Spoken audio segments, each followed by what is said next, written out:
A chance for teams to end with a bang and take home some consolation silverware before they head home to their respective promises. Against the top three that's highlighted at the end of the tournament, fourth place just remembered as a participant is the bronze medal match of the PFF U19 Boys National Championship. You got Iloilo FA going up against SOCSARGEN RFA. Down last games, but they are not out. Claro Manzano on call with Jamer De La Cruz. And simple as this, these guys want to end with a bang on a positive note. The bronze medal up for grabs. Well, it's something that they would just like to leave everything on the pitch just for them to be able to salvage a bronze medal in this competition. But let it be known that they are in the top flight of the U19 Boys National Championship. They're playing in Division 1. They're not going to be relegated to Division 2, so it's still an honor for them playing in the battle for third out here, and we still have an exciting match between Iloilo and SOCSARGEN. So let's not forget, Jamer, this is still the big dance, so definitely nothing to be ashamed of. And we take a look at the starting lineup. Iloilo making some changes. They will be going with the 4-4-2. I think they were the 4-5-1, to be frank, last time. So it's all up for grabs, and let's take it to the pitch for the pre-match protocol.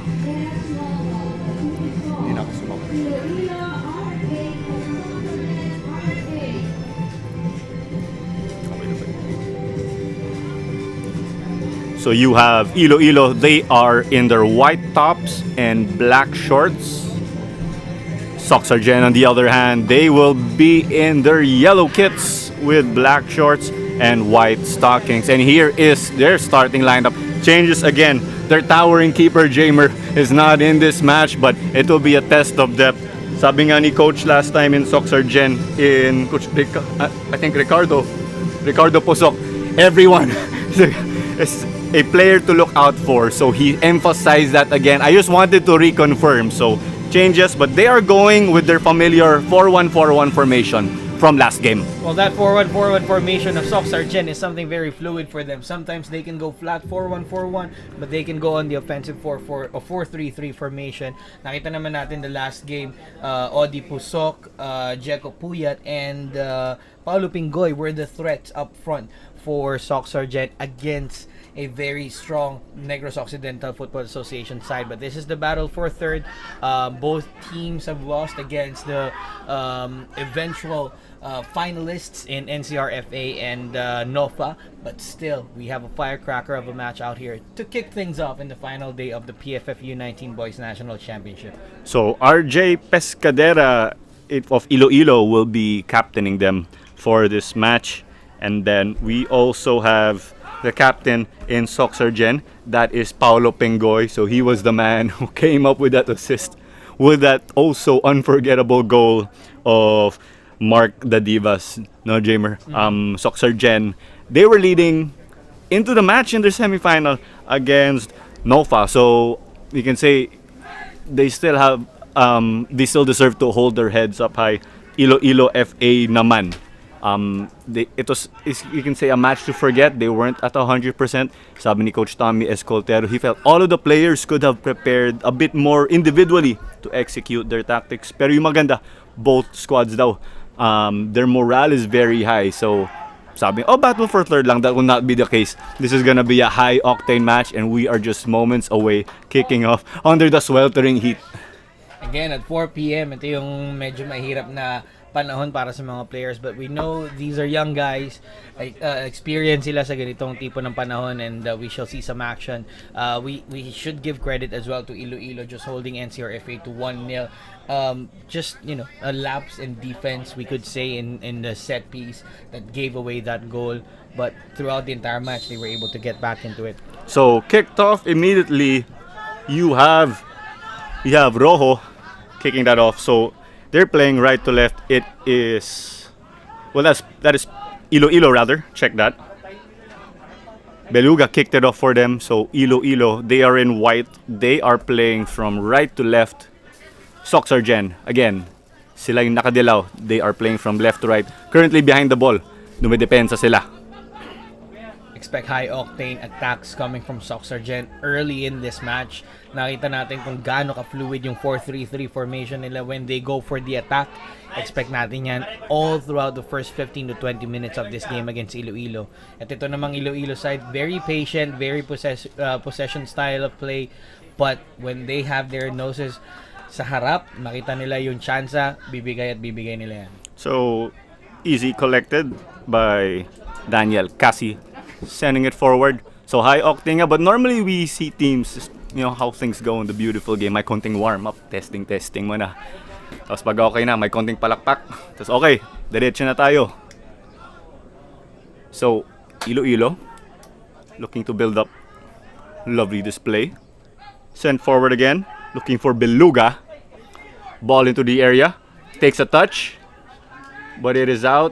And sabi nga ng ating assistant referee, it will be a corner kick. First corner kick of the match, Jamer. That was a lovely sequence of play for Iloilo, using the ball in midfield, threading it through the middle.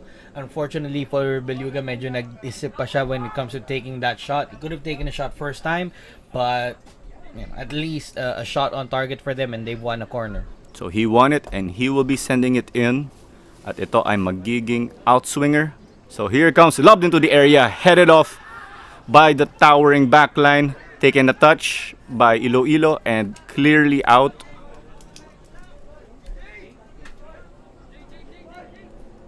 Mukhang corner kick ulit ito. It took a deflection, it seems, by SOCSARGEN. Sila ulit. They are the team. They are the team in yellow. Ito yung nagulang sa Iloilo in their game against NCRFA, you know, yung aggression nila right early on this game, and pinapakita naman nila ngayon against SOCSARGEN, and they really want to go home with at least a medal. So sent in again and headed, a save, but it was spilled. But I think that was awarded as a goal, Jamer. Sabi ng ating referee, Raymart de los Santos, that went past, and it is a goal for number 27, Selwyn Mamon. Starting off. Again, we didn't see that last game. Okay, ito na kaagad. Selwyn Mamon, last game, it was kind of late yung nagiging efforts niya in that game against NCRFA. But take a look at this replay, Claro. Headed in past the goalkeeper. Nasa loob na ng box yung isang defender ng SOCSARGEN. Another angle. Great header para kay Selwyn Mamon dito. This is what lacked last game, but they're making amends right now, and they are on the lead 1-0 over SOCSARGEN FA. So immediately getting rewarded for your efforts. And here comes another charge. Lob pero walang tao. Daniel Cassie picking up possession. So early on in this game, nasa back foot na ang SOCSARGEN. They have a chance. Only 3 minutes into the game. Picked up. Rojo. Find it to the left. To the Divas. The speedy lefty. Repelled. But possession will stick for the team from Southern Mindanao. So ito nga, Jamer. Going down the left again, like last time. The Divas picking up where he left off last game against Nova, scoring after that great run down the left wing para sa kanilang side. At ngayon, pinagpapatuloy niya lang yung great performance niya from our Thursday night encounter against Nova. Yes, and we mentioned earlier, yung possession was with Agiel Rojo. So wala siya last game due to yellow card accumulation from the group stage. Kaya more on nasa left side sila with the Divas. And now, you can say, may extra confidence. Nandun na ang kanilang man up front. So picked up again. Not the ideal way to start for SOCSARGEN. Yes, may nandun down 1-0.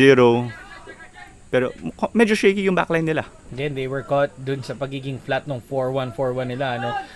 There were plenty of bodies inside for SOCSARGEN, pero merong atake na naman dito Iloilo. Here they come. Ooh, I think the touch let their man down kay Selwyn Mamon ulit, Jamer, but could it have been easily 2-0 with the situation? The loose touch. Kita yung frustration. I'm so sorry kay coach. Could have pulled that back towards his stronger right foot, pero the defender closed in right away, kaya hindi siya nakakuha agad ng bola dun. So, chance gone begging for Selwyn Mamon, almost a brace for him early on this game. Ang aga ng goal nila no kanina. So, okay, second opportunity. About 4 minutes in earlier, may konting gigil pa. So here we go again. Ball in no man's land. So yung SOCSARGEN Jamer, they made a goalkeeping change when you look at last match, no? Yung towering Christian Lauron is on the bench, but they have another man in Daniel Casi who is manning the posts for them. It's a matter of giving everybody in their squad some playing time dito sa PFF U19 Boys National Championship, and somewhat an exposure for them para sa mga future competitions. Tama nga yan. Both coaches said they wanted to shake up their lineups, but when asked about yung strength nila, walang downgrade. Same, andun pa daw yung quality. So you see the depth of both teams. Best of the best from each region. So ball threaded, looks well onside. A run again. So corner kick ulit, corner number 3 for Iloilo.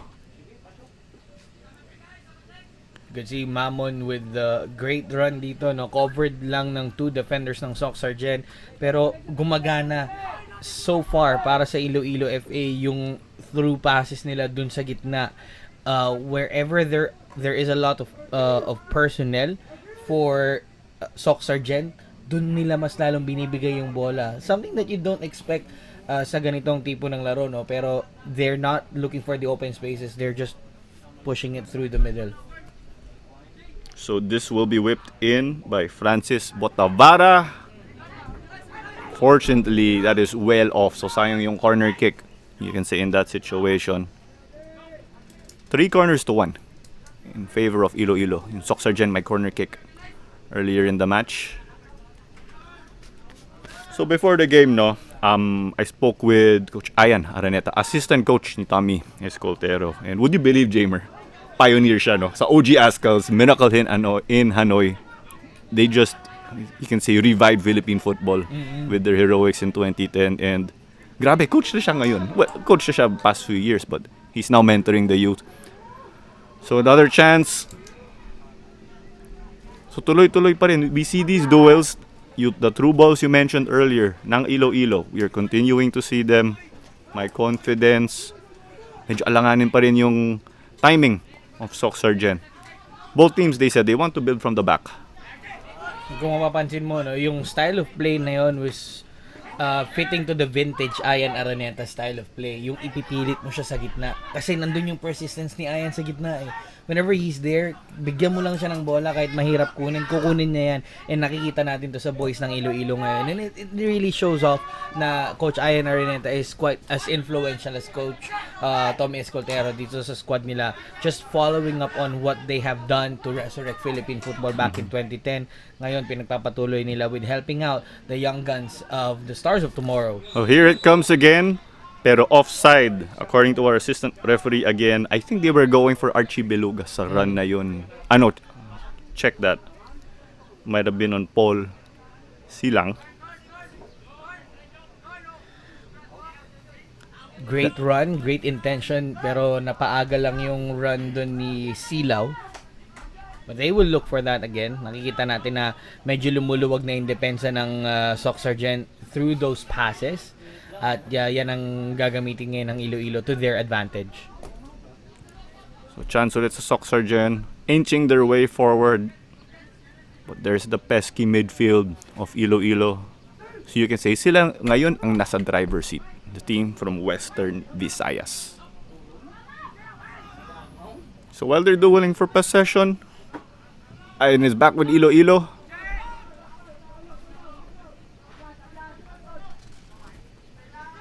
Also, banggitin na rin natin na another standout player coming out from Barotac, Nuevo Iloilo. Chiefy Caligdong himself, who already set up shop in Canada. Hopefully, magbabalik din siya dito. And also, napapansin din naman natin siya nanonood sa mga games natin paminsan-minsan. And I think yesterday, nakita natin na nanood siya dun sa game between Iloilo and NCRFA. So, shoutout sa iyo dyan, Coach. Hopefully, we could see you back here in the Philippines, honing the stars of tomorrow. Grabe, no? Coach yun si Chiefy mismo. In one of the schools in Canada. So medyo amazing na daw sila Na, coach natin played against David Beckham, played international football. So chance again repelled.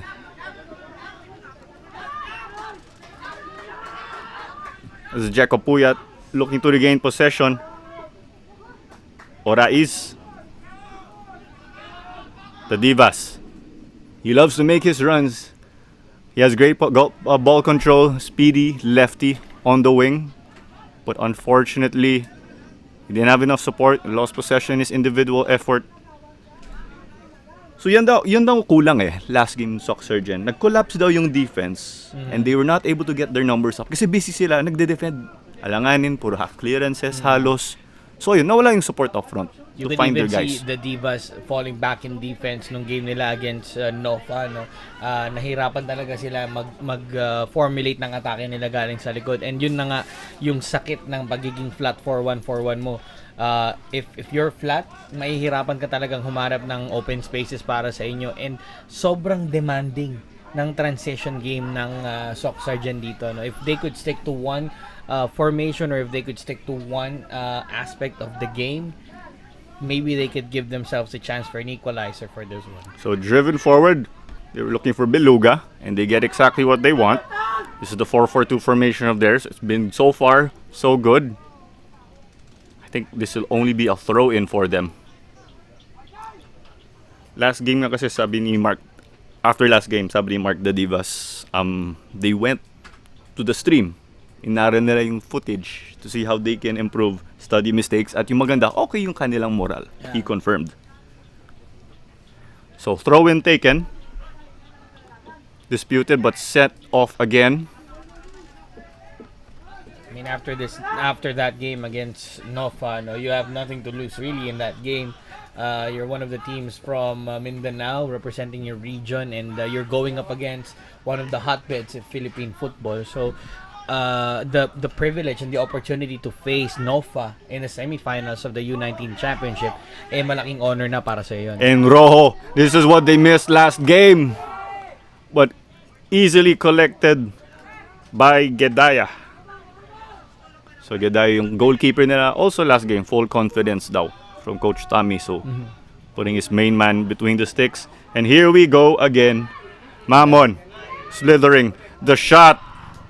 A great positioning by Cassie. But you love the quality there. Kitang-kita, no, Jamer? Kita natin yung run ni Mamon doon, no?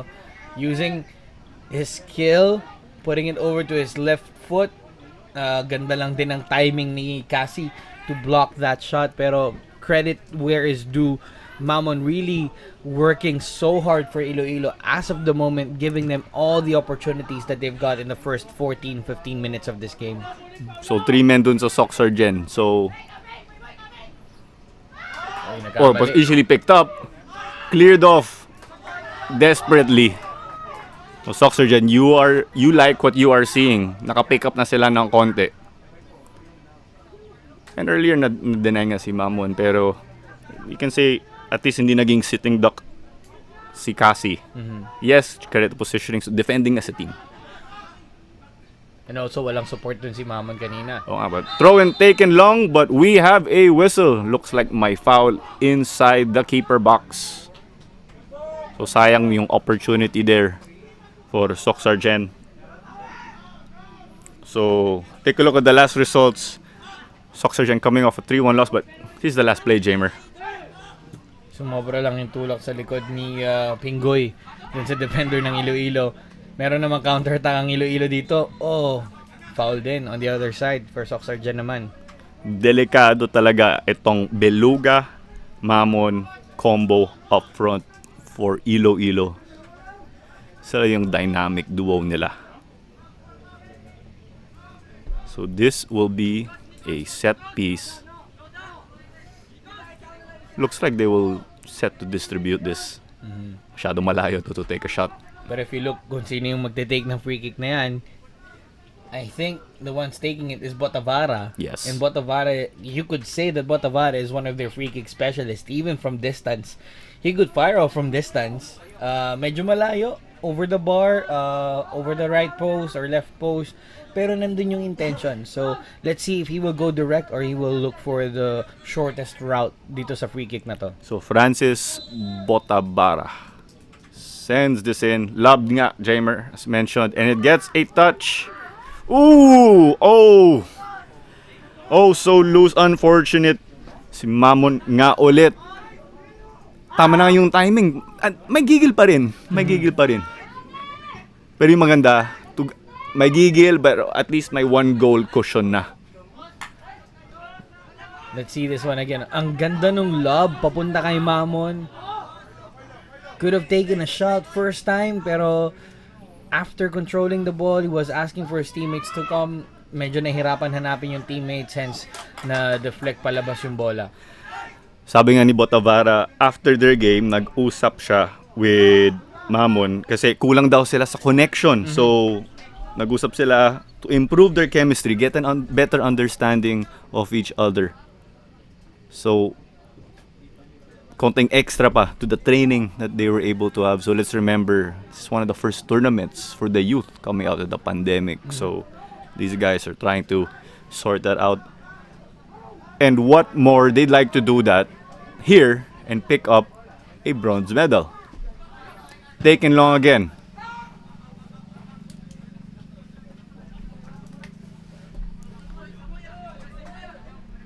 No, we speak going back, no, Jamer. Si Botavara actually may international experience sa Songcheng Cup. Got to play in China. So, yung biggest learning experience. The first time niya to play on turf. So, now that he's here, okay, goods na daw. Wala nang adjustment. Iloilo managing to stop their counterparts but unable to get the ball forward. They finally do. Beluga. 2 versus 3. And he gets free again, si Mamon. Oh! The charge, but unable to get possession. The shot, and oh! Just off target. Sayang, that was a wide open goal. And he will actually ask for that chance to come back para kay De La Peña dito kung di ako nagkakamali, no? Goalkeeper was forced to commit using his head.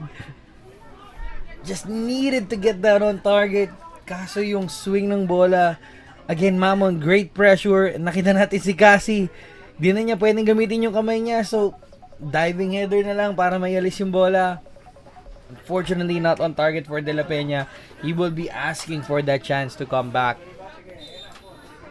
And kailangan daw ng stretcher dito for SOCSARGEN goalkeeper Daniel Cassie. Grabe nun talaga, no? Putting your body on the line for the ball. At nakakuha sila ng stop. Yes, muntik na handball, but the end. Okay, 1-0 pa rin ang ating score. 18 minutes in. So a chance for players to rehydrate. Do not forget to do so. Napakainit ngayon, grabe. At ito yung kailangan ma-appreciate ng younger players sa mga goalkeepers, ano. Kasi more often than not, ang tingin nila sa goalkeeper is just the last line of defense. Sila na lang yung talagang pag-asa to get the ball, na hindi ganun kalaking responsibility nila. Pero if you look into it, they have the biggest responsibility inside the pitch kasi sila yung may nakikita nila yung buong field. Nakikita nila kung saan manggagaling yung play, saan manggagaling yung kalaban, and sila yung talagang sumasalo ng mga shots ng kalaban nila. So we could say that being a goalkeeper is sometimes underappreciated, but when you are appreciated, ito naman yung maganda para sa kanila, na pinapakita nila yung best nila, just like what Cassie did in this sequence of play, putting his body on the line, literally, to prevent a second goal for Iloilo. So speaking of goalkeepers nga, no, Cassie is being taken up on a stretcher, and Jamer, it looks like we are set to see Christian Lauron, the towering man.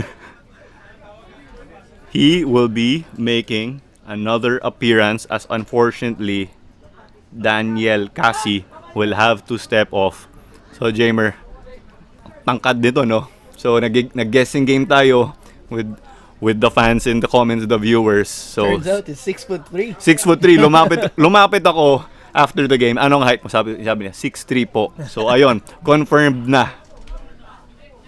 Bata pa lang, 6'3" na, ano. Kaya Kasi nga eh. siguro mayroon pa mga 2 or 3 years for growth itong si Lauron. It could even go as higher as around 6'5", 6'6". Kung tama ang sustansya na natatanggap ng katawan niya. Mamaya, Jamer, wala pa siyang growth spurt, no? Paano? Tallest goalkeeper in the history of the Philippines. Ano na lang, pag nag-growth spurt pa talaga siya. Patay tayo dyan. No, kasi just for comparison, I believe Patrick Dato is 6'3". A keeper who was born and raised in the NCR region. So, kahit na sila ngayon. And where is Patrick Dato ng professional football? So, ayun. Isang mga idol nila. Grabe, no? No, kaya kinakain itong mga batang to at the age of 19 and below, you're already at 6'3". Samantalang ako, klaro, 28. Huminto na ako sa 5'8". Siguro yung pagkain sa SOCSARGEN. Ano ang paborito nila dun, no? Ayan ang dapat nating malaman dyan. Pakilagay na lang po sa comments. At pakidala na rin dito sa panel. Kayo rin sa Western Visayas, sa Iloilo. Ano ang paboritong pagkain nyo? Dami dyan. Matchoy. Ayun. Sa Negros, inasal. Diba? Dami. Kansi. Kinusap ko si Joven Bidig, taga Iloilo. Isa dun is yung adobong dilaw, no? Marunong daw si Joven magluto. Aba, dapat matikman natin yan, Jovin. Oh, speaking of Joven, as possession is being dueled, Beluga again. He's in the more central role now.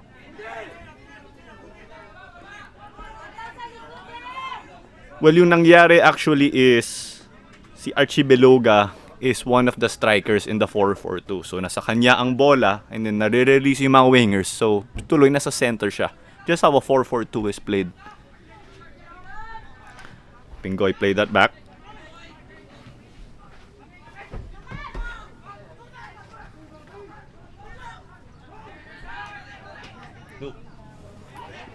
Iloilo having to clear it. Both teams back and forth.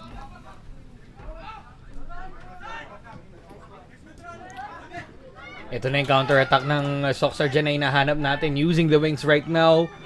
Easily transition into 4-3-3. Ang ganda ng play dito na SOCSARGEN. Great positioning by the keeper. Na-close out yung angle dun, no? Ni Gedaya. You know, we were speaking about Jobing nga earlier. Sabi natin, siya actually yung idol ni RJ Pescadera and Francis Botavara. Ang dahilan daw, Iloilo represent. Simple as tago doon din si Jovin. Nakita na, oh, he's playing for Kaya FC Iloilo. So, may role model sila. Yan ang kinonfirm. Ito yung sequence of play kanina. Klaro, sorry to interrupt, no? Ang ganda nung naging pasa ni Pusok dito kay number 2 nila si Alfonso, kung di ako nagkakamali. Sayang lang at hindi pumasok agad yung strike niya. Pero may free kick dito ang Iloilo, So that was one in the midst of the battle earlier in the midfield, unable to secure possession, but it is with Iloilo driven in, unable to head it clearly. Corner kick ulit dito sa Iloilo. They've had majority of the set pieces as of late. They haven't really been able to take advantage of that per se kasi yung goal nila came in open play. So kung may set piece ka, you're getting it. Why not maximize it? Pick up another goal. Get a cushion. Sabi nga natin, Jimmer, a one goal lead is not safe at all. Ang challenge para sa kanila dito is yung height advantage ng SOCSARGEN. Kitang-kita naman through that corner.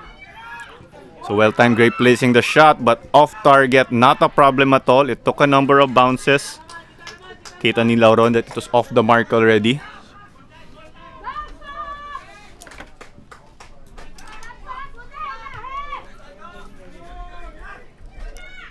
So nandito ulit ang SOCSARGEN.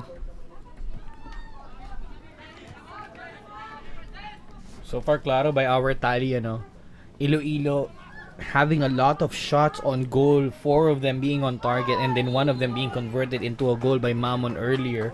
Samantalang ang SOCSARGEN, in that other sequence of play, nakakaisa pa lang sila on goal and on target. So the Divas is down after a collision with Iloilo's number 14, John Garrido. Pero mukhang okay siya. Nag-extend lang yung arms ni Garrido dun, if I'm not mistaken. Kaya tinamaan si the Divas. So free kick and a chance for them. Ito yung mga sequence of play, klaro, na inaasahan mo na yung SOCSARGEN. They will put more bodies up front. Na aasahan mo sana yung height advantages gagamitin nila. But with what we're seeing right now, mukhang hindi nila ginagamit. Nire-reserva pa siguro nila. We're still halfway into this game, by the way, or halfway into this first half. So the service sent in a diagonal ball into the area, picked up, but pressure of Iloilo prevailing. Ora is heading for it. So they find the Divas. He's the man they'd like to have possession with. Only unable to control himself in traffic. So here we go again, off to the races. Mamon. Good through ball para kay number 8 doon. Laid off. Finding it now in the center. Oh, so unfortunately the touch right was unfortunate. Yung touch doon ng SOCSARGEN of OD Pusok went to an Iloilo FA man, but swerte, possession will remain with them. Pusok ulit down the right. Played back. So ito na ang chance, Jamer. They're playing the brand of football that they like to play, of holding it, bringing it forward. The direct football. Pusok sends in the cross. The touch, but the rebound. Shot taken, but wide off the lower left, bottom left corner. Unti-unti nang lumalapit ang SOCSARGEN RFA dito sa ating laban kontra Iloilo. Nararamdaman na natin na yung pressure na binibigay nila is andito na. Take a look at that shot again, almost on target. Tried to curl it over the bottom left, pero sumobra yung pagka-wide nung shot niya na yon. But again, positive signs for SOCSARGEN right now. 27 minutes into this game, maganda yung pinapakita nila at hindi bumababa yung moral nila, gaya nga na sinabi mo kanina, klaro, na they're heading into this battle for third with high moral, and even with a goal down, pinapakita nila na kaya pa rin nilang lumaban. So that shot was taken by Aguial Rojo. They missed him last game nga. Wala yung man nila up front, and for SOCSARGEN, they won that second ball, so possession will stay with them. Play again on the left. We have that combination talaga, no, sa kaliwa, si Paulo Pingoy and Mark Ladiva. Si Pingoy, target man daw siya, so i-receive niya yung bola at ibibigay niya kay Mark Ladivas. So what is important again, those two continue to have their chemistry. Si Pingoy ngayon nag-assist, no, in Mark Ladivas' goal in the left wing nung semi-final. Nag 1-0 sila over Nofa.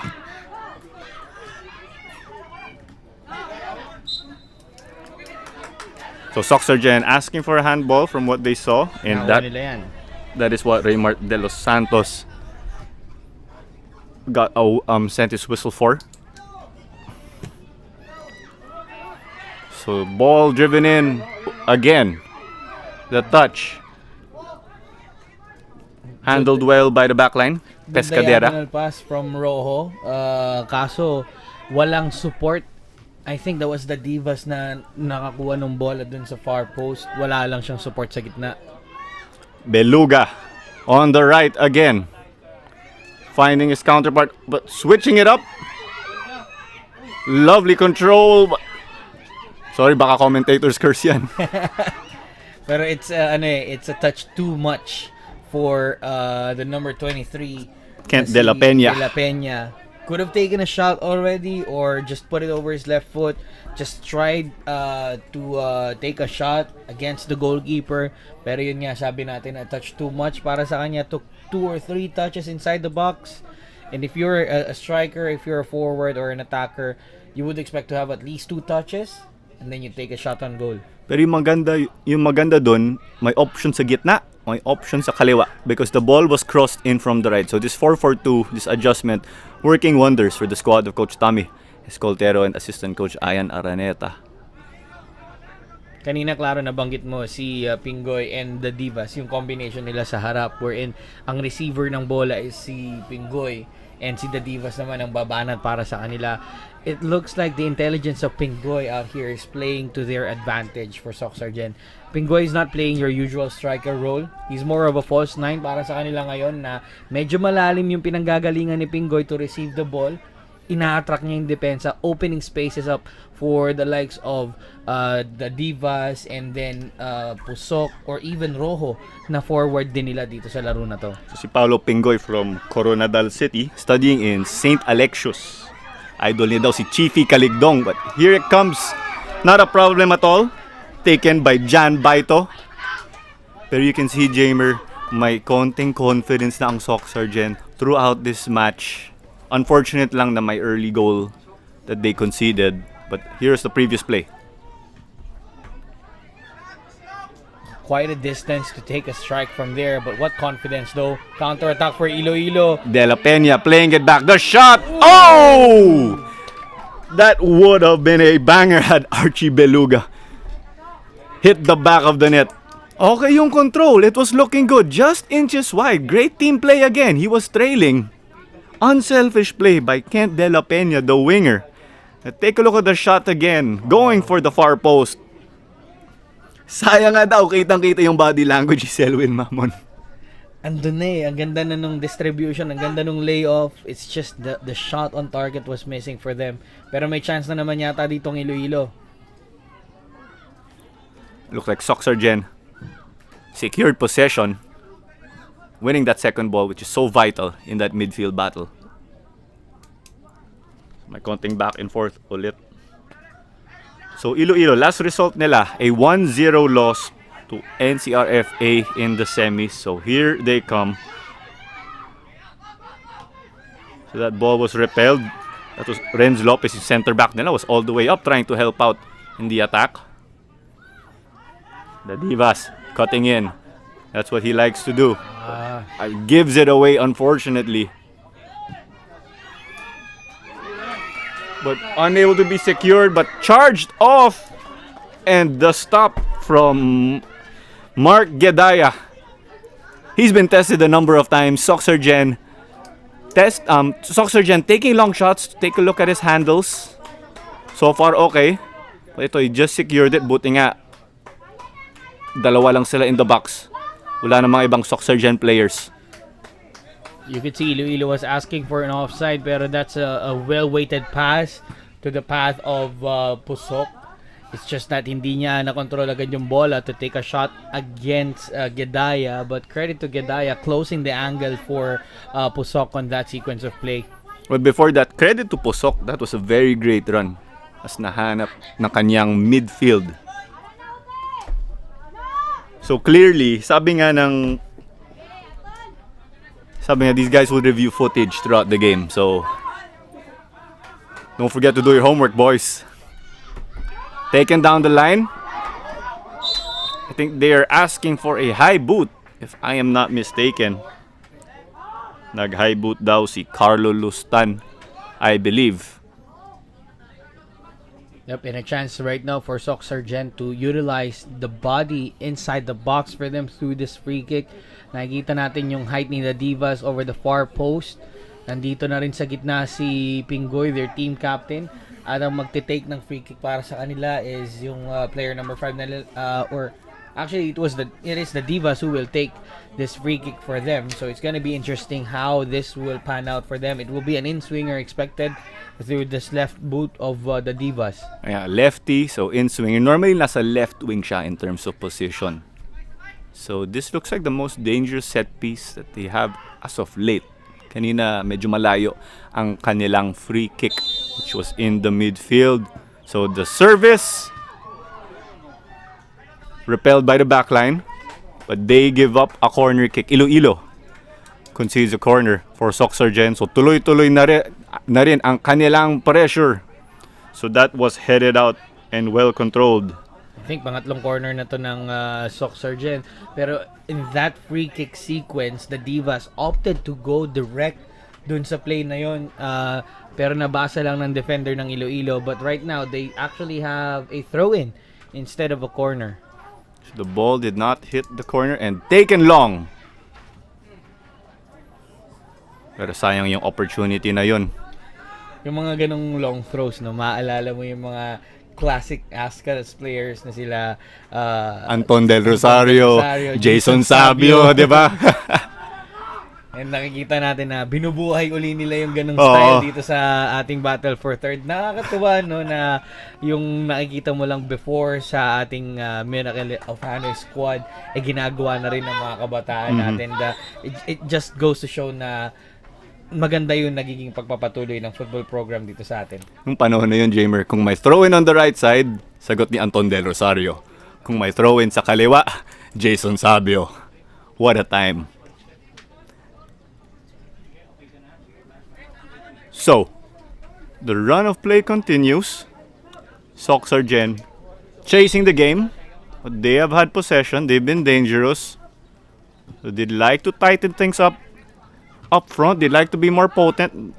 Nandun na nga si Aguiel Rojo, yung man for them up front to support Mark the Divas.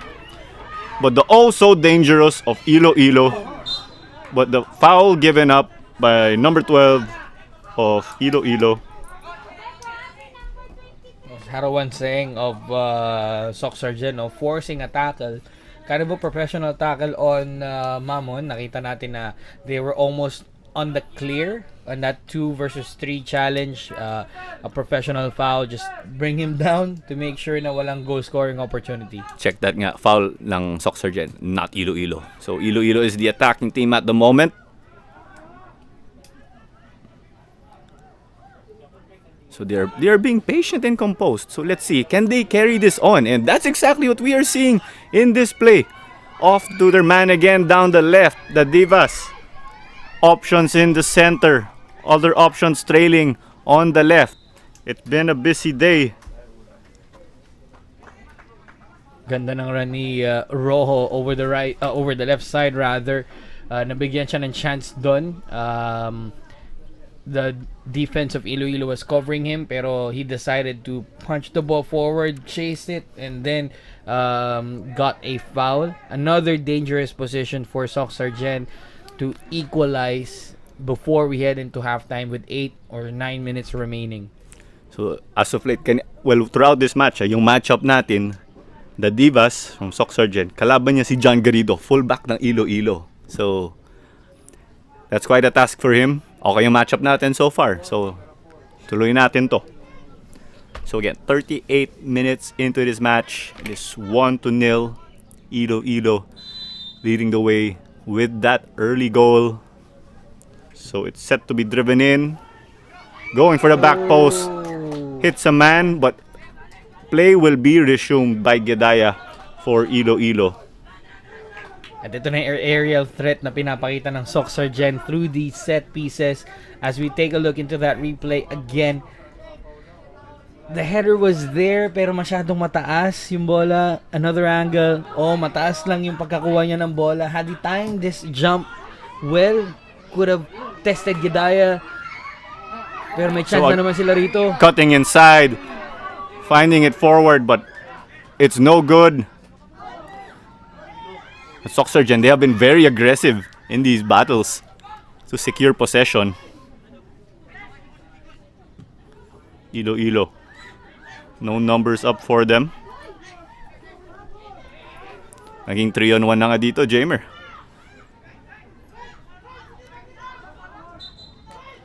May foul na naman doon, klaro.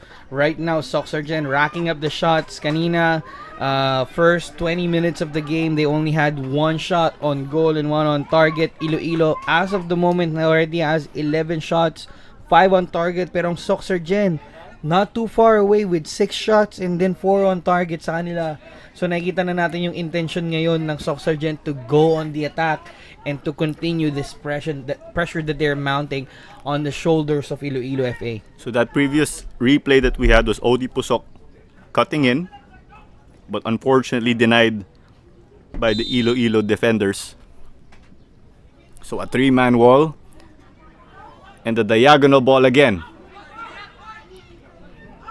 Headed. But it stays with a yellow shirt. Iloilo collects. Going for the counter again. Beluga is able to get it. Read well by Lauron. Konting sweeper keeper. Yep. I was about to say that, Claro. A little bit of a keeper-sweeper action there from Lauron. Your modern-day goalkeeper, kung pwede nating sabihin. Ganyan yung mga style nila Manuel Neuer of FC Bayern Munich, na when the last line of defense is not there, you're gonna be forced out of your own box, and you have to make sure you clear that ball out. Lagay din tayo ng local flavor, Neil Etheridge, of course. And don't forget, next week, the Ascals will be competing in the AFC Asian Cup qualifiers. So the top of the group will be advancing, while the best second placers overall will be punching tickets to. Pero dito muna tayo, focusing on the stars of tomorrow. Defended, SOCSARGEN faithful asking for a foul.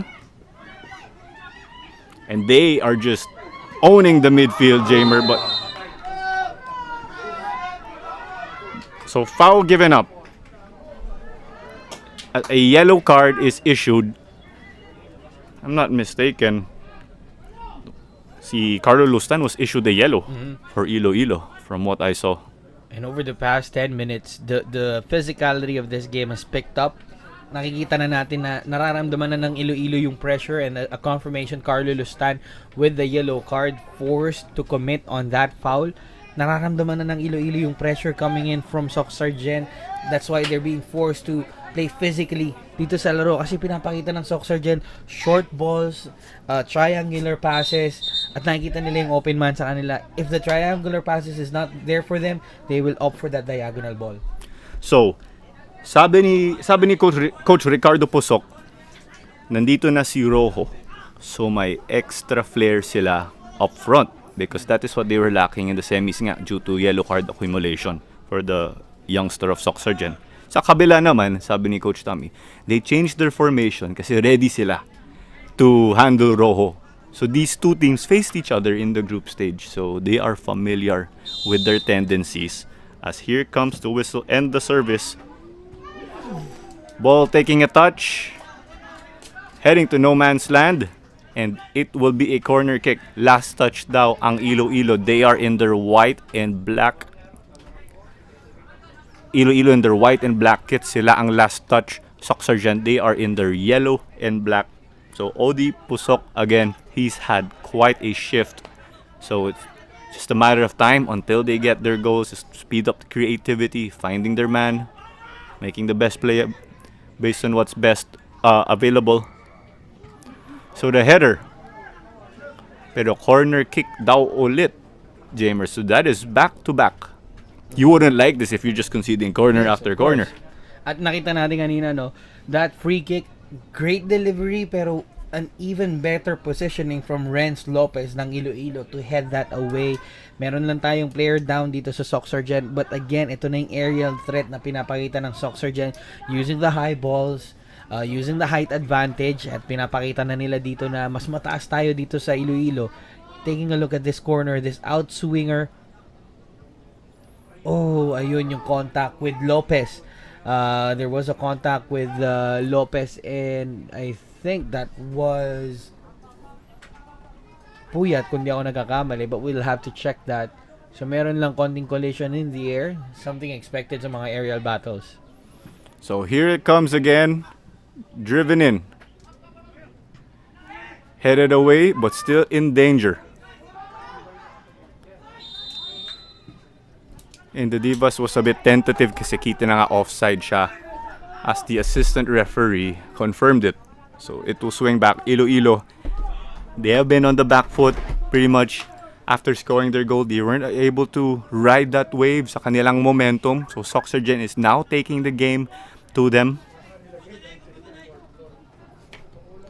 So again, we just want to remind you that this is a special production of the Philippine Football Federation production unit, the PFF U19 Boys National Championship. So confirmation by fourth official, Rodney Leble. We got 2 minutes of additional time in the first half of this bronze medal match. So you can say halos one-way traffic, not one-way traffic ngayon, Jamer. Halos lahat SOCSARGEN ngayon as a ball again played out to the right, but I don't think Pusok will able to meet it, and it is controlled by Lustan or Renz Lopez rather. But here breakthrough we ball. go, Beluga again. Oh, but just not enough power in that finish shot straight to the keeper. It was not a problem at all for Christian Lauron. Sayang yung chance for Iloilo. I think that was Mamon kung di ako nagkakamali, but I'll have to check that again. Sayang yung opportunity. Look at this run from Beluga. Freed off dun sa through pass. Kaso sobrang direct nung atake niya. At dumiretso na yun sa gloves ni Lauron. So SOCSARGEN will get traffic back in their favor, and shout out kay Patrick Valenzuela. Hello daw, nagpapa-shoutout siya. Na naman? Kagabi nandito ka na. Oo nga ba? Joke lang. Mga behind the scenes of the Philippine Football Federation, no? The hardworking people. Ako rin mamaya, second half. Iipunin ko lang sila.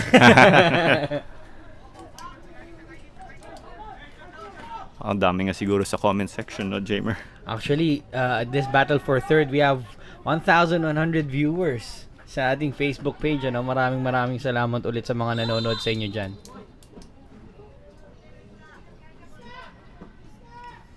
So well into added time already in this match. And there is the halftime whistle. It is 1-0. It's Iloilo. They took an early lead. SOCSARGEN is left on the back foot, but it's been promising from them as of late. They've been able to bring the ball forward in numbers, but they're still chasing the elusive goal. So stay seated, folks, and we'll be back for the second half.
And we are back right here. It is halftime again. It is Iloilo FA and SOCSARGEN RFA.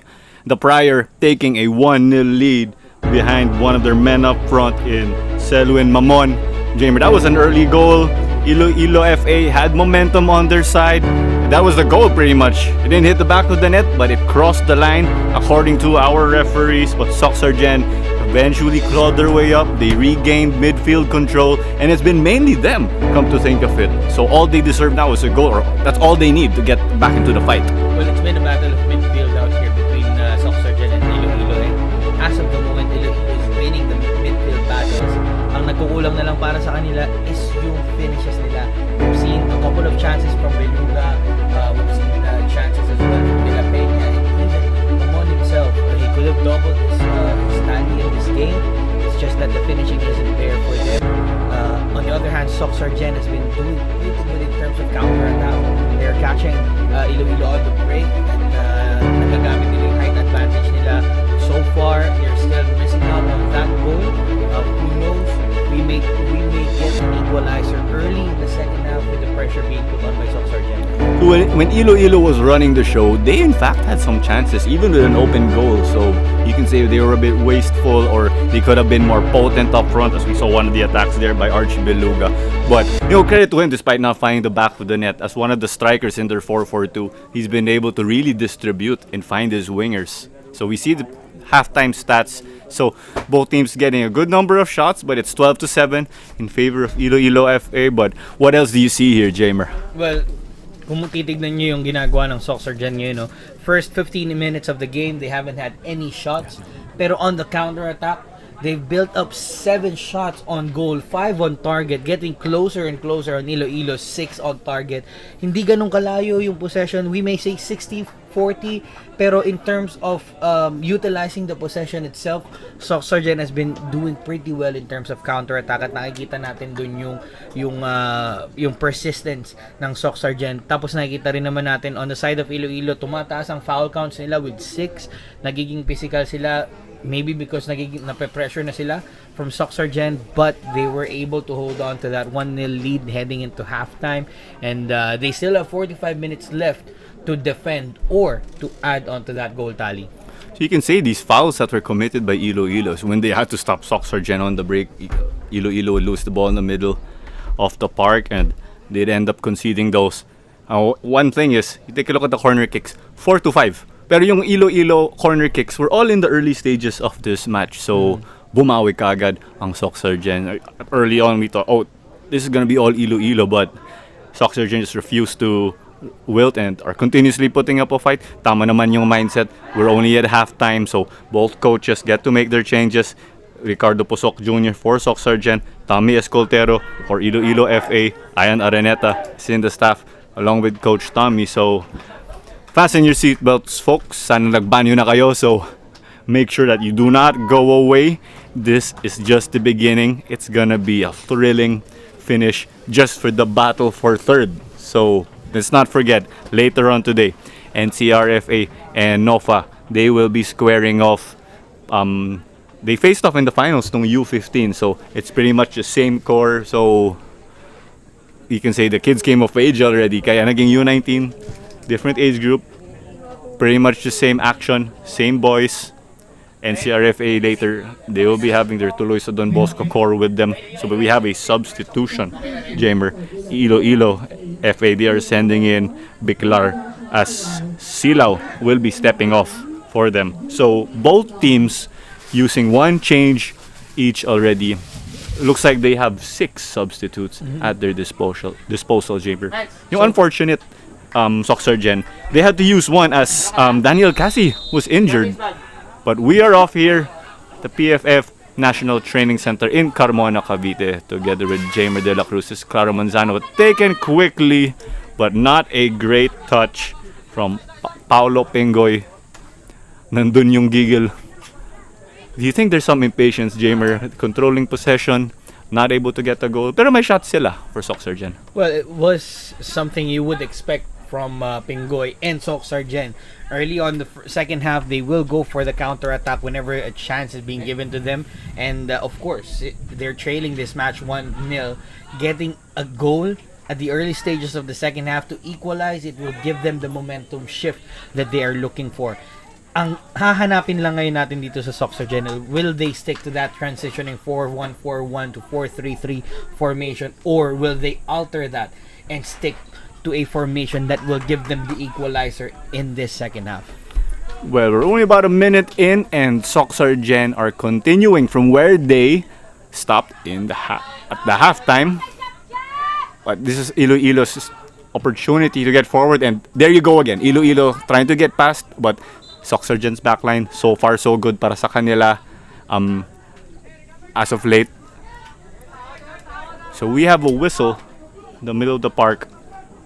Iloilo will be taking this in their defensive half to resume play. Mukhang may yellow card din doon, Claro. We have to get confirmation who got that yellow card. Might have been an excessive complaining from one of the players on that sequence of play, but we will have to check. This will be a game of two halves right now, Claro. Iloilo might have won the first half. SOCSARGEN still in this game. If they will do everything that they can, everything that they have in their arsenal, they might get that equalizer and force this to possibly penalties or possibly get a late winner. Tama nga na ngayon. We need a winner today. So after 90 minutes, if we are tied, we will be heading to extra time. Kung wala pang winner, we will be having the dreaded penalty shootout. So back again to Iloilo. So we have Mark Gedaya taking it long. Second ball taken though by Oraiz. It's all about who will secure. As of late, it's been namely SOCSARGEN with the run of play. The Divas skies it out of the park. That was tough. Ball taking bounce, a number of bounces. Well, volleys are really hard to control now that you talk about it. Especially kung left footer ka kagaya ng the Divas, as we could see here. The Divas off his chest taking an early strike. Mataas lang yung tama ng bola, but the intention is there. Had it got a touch from a defender, it could have been a corner for them. Kung lumusot, Gedaya will be forced to commit. Posibleng makagol pa ang SOCSARGEN doon. They will have this chance again though, Claro. So let's see how they handle it again. You have the flat back four of Iloilo to fight off, and there's a cross skied over. Unfortunately for the team from Southern Mindanao, the Divas got a touch to it again. So the pressure continues. So here's it there. Getting a touch, but the control just letting him down. The Divas, early on in the second half of the game, already had two quick fire chances for himself. First through the run and then second through the long ball. Pero andito pa rin ang SOCSARGEN putting on the pressure. It's wave after wave for SOCSARGEN. Iloilo gets possession pero binabalik lang nila sa backline. The shot at distance off the mark.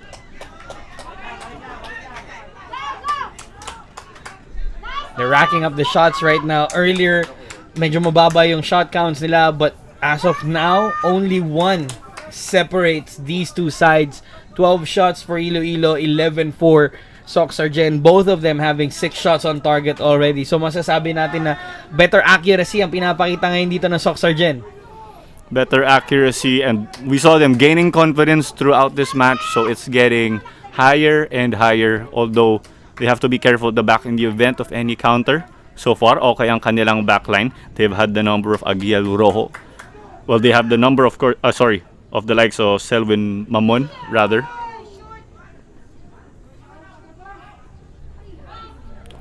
So Iloilo getting a chance to flip the switch. But unfortunately for them, their keeper's way off.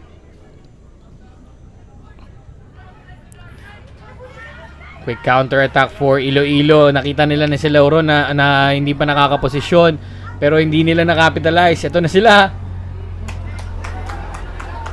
Good stuff for Lauron. Ito yung curse, no? Kapag ikaw ay isang sweeper keeper, one chance na magkamali ka at nasa labas ka ng box, it will be a nightmare for your defense. Buti na lang alert ng SOCSARGEN doon, making sure na hindi nila palalagpasin yung isa pang goal.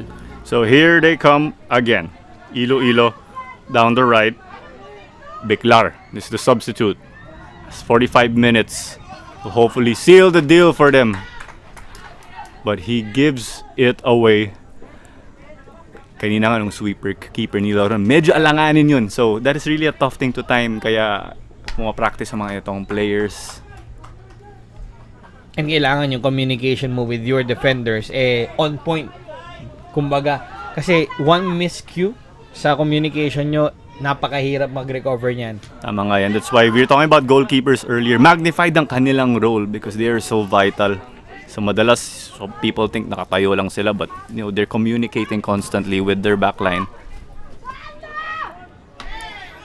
Iloilo looking to get back into it once more. De La Peña finding himself in the center, but Tabara, we're getting it back.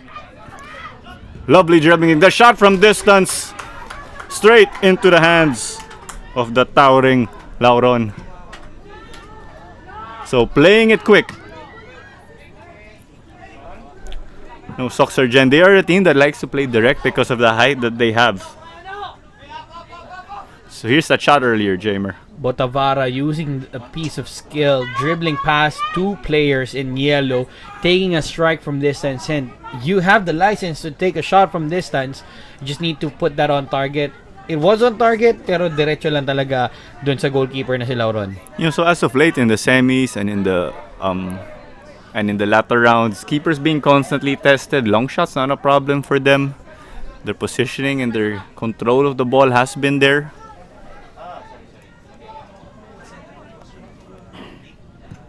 Garrido brought forward by the central defense. Mamon. Oh. But great again. Lauron charging off his line. Doing it once more. But the look loose for a moment.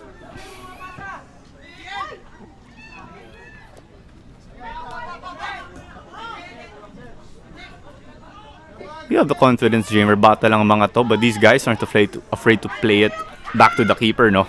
But here, the attack comes again. Beluga was in the center, hoping to get a piece of that.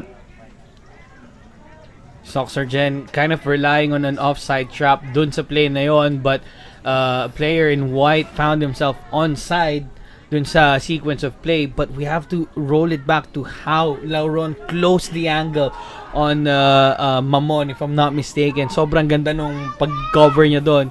One mistake again, it could have been 2-0. And sent out completely. I believe that was by Carlos Tan. Kitang-kita yung frustration kagad when he sent that ball. Alam niya na medyo off ang kanyang form. So SOCSARGEN looking to build up from the back, but eventually finding a man forward. The Divas, he's got acres of space, an option in the middle, the overlap, but loses control. It's back with Pingoy. But SOCSARGEN, they've been very scrappy, so that could just spell the difference in this game. Being first to challenge for the ball every single time. Medyo loose yung passes ng SOCSARGEN doon, no? Pero ito na naman sila having those 1-2 passes. Medyo wasteful lang yung passes nila, but if they get that on point, napaka-threatening ng style of play ng SOCSARGEN. Although they haven't been completely accurate, nandun ang potential here. The Divas.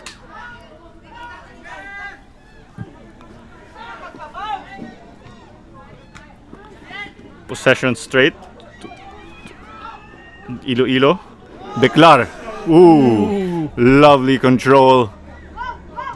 But unfortunate there with the combinations. But again, that was promising play. Unfortunate lang dun in terms of taking care of the ball. Oh, lovely. Flicking that behind a defender. Piece of skill from Biclar. Ito na naman ang Iloilo, klaro, using that wing of theirs. Pero medyo malalim yung wingers nila, no? Kaya medyo nahihirapan silang makapag-cross. But as soon as they get past one or two defenders, they could swing that ball in and look for the open man up front. So taken again, and eventually it's a corner kick.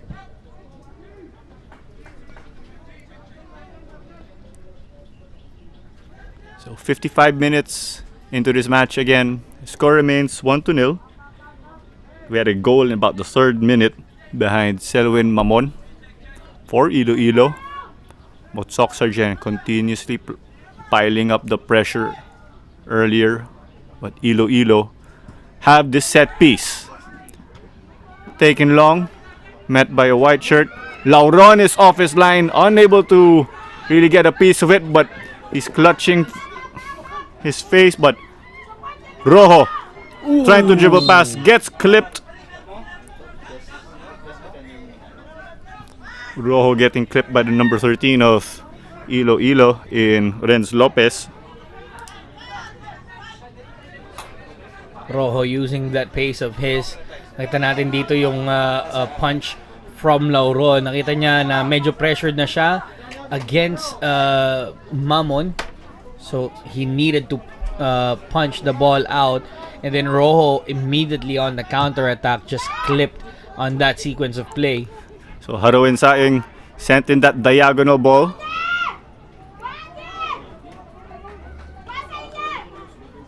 That was played back. But no people at the center for Iloilo. Up with SOCSARGEN again. They were looking to find Pingoy. Unfortunately given up to Botavara. And here comes a run. Possession secured. Oh. Numbers not exactly on the side of Iloilo. Great intention from Biclar there to find Mamon. Medyo malambot lang yung pasa niya. It was 3-on-4 in favor of SOCSARGEN. Things would have been potentially different if there was another man for Iloilo. But they used what they had in that situation. So the Divas, speaking with our referee, Raymar de los Santos, and fourth official, Rodney Leble. Medyo nakaramdam ng suntok ata dun si The Divas. Extension ng arm siguro, yun yung nagiging complaint ni The Divas dito. Yun yung mga dapat iwasan ng mga players, yung extension, extra movement. And I think merong yellow card dito para kay Biclar. Yes, there is. Siguro yun na yung sequence of play na nag-extend yung arms sa kanya at nabigyan siya ng foul. So silang dalawa ngayon. That was confirmed. Well, expected din kasi marked man talaga si The Divas, as we mentioned. Kita nga natin Garrido versus The Divas earlier. Beluga Mamon versus the likes of Pusok, Haruin Saing. Iloilo unable to secure ball in dangerous territory. And SOCSARGEN keeps it again. Iloilo in their white and black kits. SOCSARGEN, they are in their yellow tops, black shorts, white socks. Quickly taken.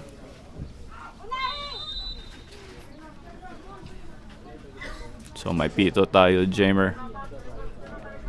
So it will be going back to the team from Western Visayas. And let's not forget, we're about to close the PFF U19 Boys National Championship for Division 1. So let's not forget, may Division 2 pa tayo. That will be starting next week. The winners of the different regions will be promoted dito to Division 1. So may promotion and relegation tayo, Jamer, no? Something fans are asking for. Yep, tama ka dyan, Claro. And itong, uy, medyo crucial yun, Lauron. Lauron, not the best control. He's had a number of fumbles in this match, pero kitang-kita, nandun ang kanyang backline para sa kanya.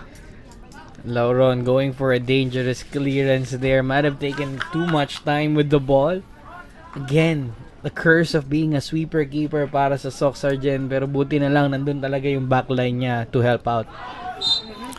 Handball. So, handball nga daw dito, as confirmed by the referee.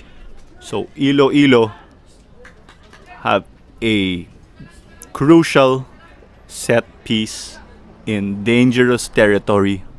Will they convert? Time will tell. Habang inaabangan natin yung free kick na yan, no, simulan na nating batiin pa isa-isa yung mga nanonood sa atin dito. Mac Ivan Rosauro, shout out to Group Y2DFA, thank you. Jason De La Cruz, we also have Claire Ann Lubetania watching. Conrad Soliorin, so medyo marami-rami. We have about 950 viewers on our Facebook stream.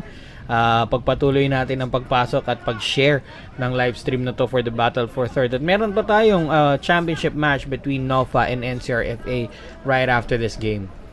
So, ito pa lang ay ang ating curtain raiser. And the delivery punched away by Lauron. That was at the near post, so it was met well. SOCSARGEN was desperately trying to stop it. That was Carlo Lustan. Pero babalik daw ang possession. Well, Iloilo trying to stop that rather with Carlo Lustan. Pero babalik daw ang possession to SOCSARGEN in yellow. Played out to the center. But the body is just there for Iloilo.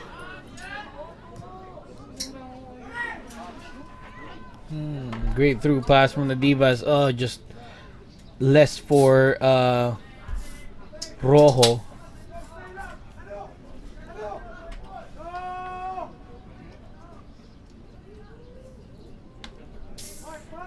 So we mentioned earlier, no? So may Division 2 pa rin tayo. Ascals have their AFC Asian Cup qualifiers. And then we also have our beloved Filipinas. So they are set to compete in the AFF Championships. It is their first game on home soil since sealing qualification to the 2023 Women's World Cup. So, ito na ulit. John Garrido pictured down the line. Backheel ata yun, no?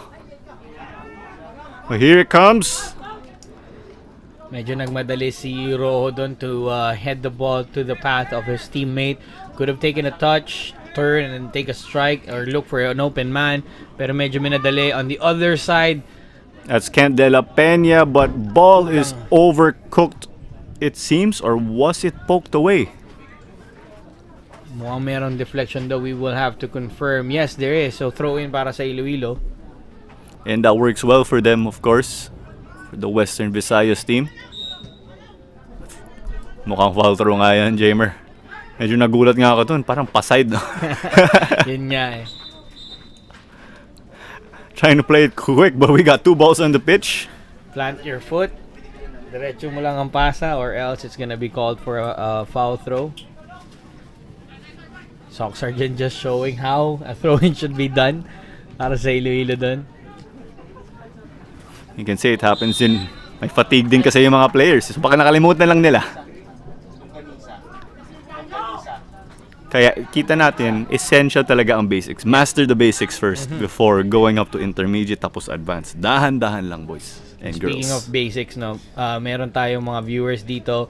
I've seen these players grow through the Quezon City football program. Dave Jacinto, shout out daw kay Julian Romero, player of Kaya FC Academy. Shout out sa inyo dyan. Brian Altares, shout out to the Altares and Después family from Bacolod City. And the ball driven in. Oh, Picked up by Gedaya again.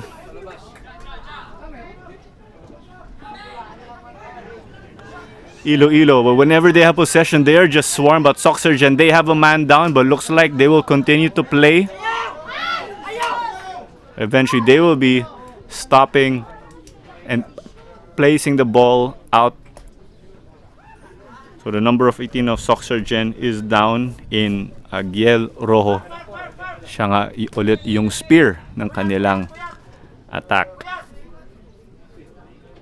at an early age, no, makikita natin dito yung brotherhood ng mga players natin. They could have opted for an attack there, pero they stopped the play because Rojo is down inside the box. Oh, and I think he's clutching his calf right now. Medyo pulikat after yung pagbagsak niya, no, yung siguro yung pressure Yung sa pagbagsak niya caused the cramps. Pero yun nga, babalikan ko, klaro yung brotherhood na pinakita ng SOCSARGEN dito. They could have been on a goal scoring opportunity, pero nakita nila na yung teammate nila is down inside the box, so they opted to clear the ball out para mabigyan ng medical attention itong si Rojo. So later, Iloilo will be putting the ball back into play, although it is highly expected that they will be returning possession to SOCSARGEN as we have another change. Alex John Doctora, papalitan niya dito si Archie Beluga, who had a fantastic first half and tried to continue that over the last 15-25 minutes of the second half. Pero Coach Tommy Escoltero said kailangan na nating baguhin yung dynamics ng play. Mukhang lumalapit na ang SOCSARGEN, try natin magpalit ng tao. You can say with the way things have been going, delikado nga talaga ang play ng SOCSARGEN. So, a chance for coaches to change up their pieces. Parang nagiging chess match nga ito eh. So, a chess match between Tommy Escoltero and Ricardo Posok Jr., ang ating mga coaches dito po ngayon.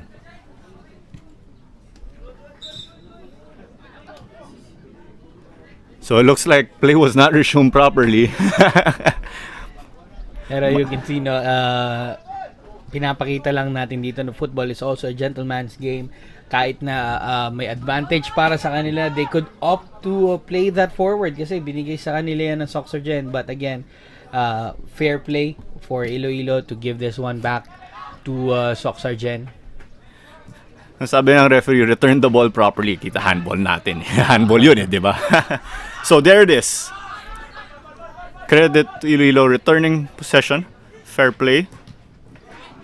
And now, Declar, unable to drive forward.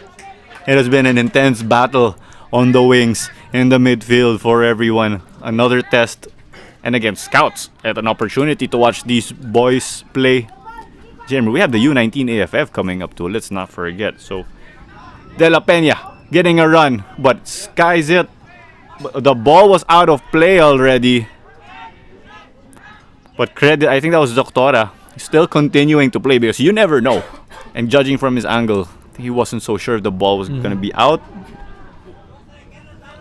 You know, if you just keep chasing things and never stop playing, and luck can eventually be on your side and you get rewarded for your hard work. One thing to assess right now for these two sides, yung fatigue level. Kung sino yung mas pagod yun. Mas nakakapagod bang umatake o mas nakakapagod mag-defend? My personal opinion, medyo mas mahirap mag-depensa. Lalo na kung sunod-sunod ang attacking binibigay sa'yo ng SOCSARGEN. And itong SOCSARGEN, I think they still have a lot inside the tank. At ayan na nga, they will go for the counter-attack. Rojo. He was found by Oraiz, threading it forward, but dealt it by the defense. SOCSARGEN with possession back. Had options left and right, but they opted for the long shot. Off the mark. So Iloilo FA will be getting possession back. Medyo nagiging impatient na dito ang SOCSARGEN, but we would understand. We only have about 20 minutes remaining in this game. They're still chasing a goal. Nararamdaman nila na meron tayong chance eh. Isang goal lang naman yan eh. Kayang-kaya nating habulin yan. Pero they have to play it patiently. They have the personnel to do the short passes, to make the ball work for them. And let's see. Puyat playing it forward. SOCSARGEN nailing those in their attacking half. Will they get a ideal shooting opportunity? Iloilo clears it and here's a chase for it. Or will Iloilo secure and double their lead? But it's picked up. Laron was off his line again, unfortunately for them, but he is back. His back line again is able to handle things. Mamon played back. Way off again. Unfortunately for the team from Western Visayas. So once again, together with Jamer De La Cruz, this is Claro Manzano. On call for this match. It's Iloilo 1-0 over SOCSARGEN. SOCSARGEN in their yellow and black kits. Iloilo is the team in white and black.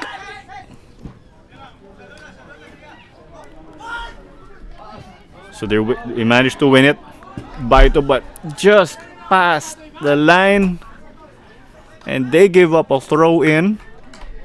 Yung play na yun, no, nakita natin yung pasa from Rojo. He was aiming for a down-the-line pass. Or that was rather Puyat looking for that down-the-line pass para kay Rojo. Sumobra lang yung curl ng pasa and that's why it went out. But again, they have the opportunity kung makukuha nila itong bola ulit. So there was an opportunity again on the left. De La Peña was going for it, but it looks like the number 2 of SOCSARGEN was up to the challenge in Altoin Alfonso. So big question mark, Jamer. Will Iloilo get their midfield chugging just like how we saw earlier? Or will it be mainly SOCSARGEN? But a counter for them now. Pescadera cleared that.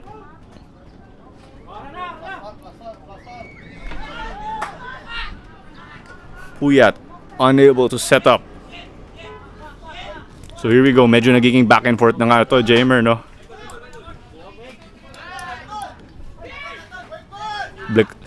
Parang sabi ni Biclar, may siko dun eh, kita na.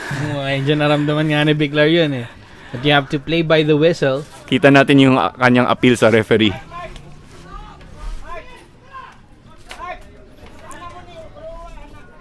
So yung maganda ngayon, Jamer, this is a chance for boys to show Coach Niboy Pedemonte, Coach Stuart Hall, that they deserve a call-up sa ating PFF U19. No? So a great platform for them. And of course, this is one of the first youth tournaments this pandemic. So sakto nga, may national team competition after. Sabi ni Coach Stuart, so this is a chance for them to get back yung match habits kasi parang naging 2-year holiday. Used to quote Coach. De La Peña. Will he make his magic work? SOCSARGEN have been up to the task as of late, keeping the score 1-0 because that was a goal earlier for Iloilo in the 3rd minute. So they've been chasing the game the whole time. They were a bit loose early on, hence they conceded that goal. You also have to credit Mamon. He's one of those potent players up front for Iloilo.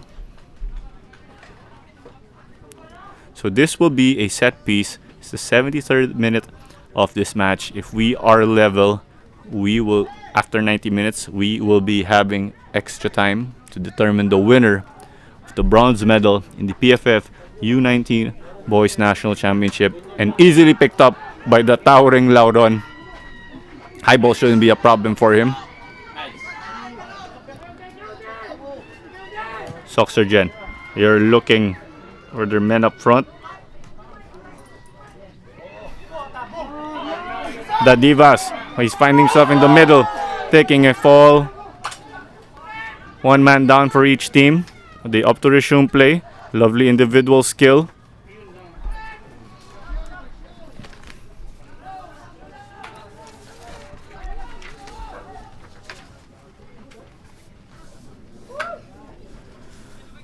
So ball went out of play, Jamer, after a spell.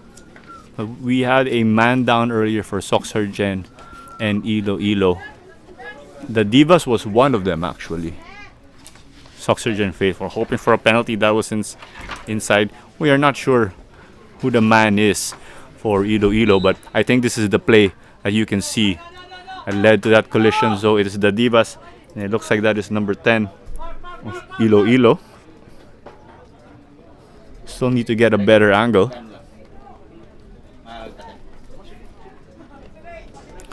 So again, you are catching a special production of the Philippine Football Federation production unit of the U19 Boys National Championship. Tapos na nga ang Copa weeks back. We have this opportunity for the boys. We have the U19 Division 2 set to kick off next week. Action-packed in talaga next week. We have the Ascals for their AFC Asian Cup qualification. So they will be playing in Mongolia They'll be going up against the likes of Palestine and the hosts in Mongolia. There's also Yemen, to name a few. And then our beloved Filipinas will be competing next month in the AFF Championships right here in the Philippines. So get behind your team, of course. Do not forget. Teka lang, Jeremy, may friendlies din ang ating Filipinas, no? They will be playing against the likes of Ireland, Bosnia-Herzegovina, Turkey. Grabe na, may high caliber teams to help them in their preparation. So there's so much football. Pambawi to because we didn't have that much during the height of quarantine, understandably. Parang sinabi sa atin, no? Ang haba ng hinaghintay nyo throughout this pandemic. Medyo nabaliw kayo sa mga bahay nyo dahil walang football. Pero ito na, 2022, bibigay namin kung ano yung hinahanap nyo. At sunod-sunod na binibigay sa atin. To the tail end of 2021, meron tayong Suzuki Cup, meron tayong Women's Asian Cup. So play is resumed. SOCSARGEN returned to Iloilo as a ball was put out of place. We had a man down from each team. Iloilo, we're inviting some pressure, but here we go. SOCSARGEN, that has been the tail of the tape pretty much. SOCSARGEN just getting ball after ball, choking the midfield. Iloilo not getting so much through the center. Nakikita na natin ngayon si The Divas, no, working triple time for SOCSARGEN through that left side of the field or left wing for them. Kaso kailangan niya yung mga deliveries na direkta sa kanya or at least 1 or 2 steps ahead of him para makuha niya yung mga through balls. At ito na, pumapasok na yung fatigue sa mga players as I think there is another man down for SOCSARGEN. Pero magkakaroon tayo ng substitution dito for them, ano? Yes, so Captain Paulo Pingoy will be stepping off for Daniel Cagaanan. And I just wanted to clarify earlier, the man who was down earlier, so you had Carlo Lustan along with Mark The Divas. They were the two players we got it took us a while to get confirmation. So the cross whipped in. Read well by Gedaya. That was a very high ball placed into his area. He looks to get things off quickly.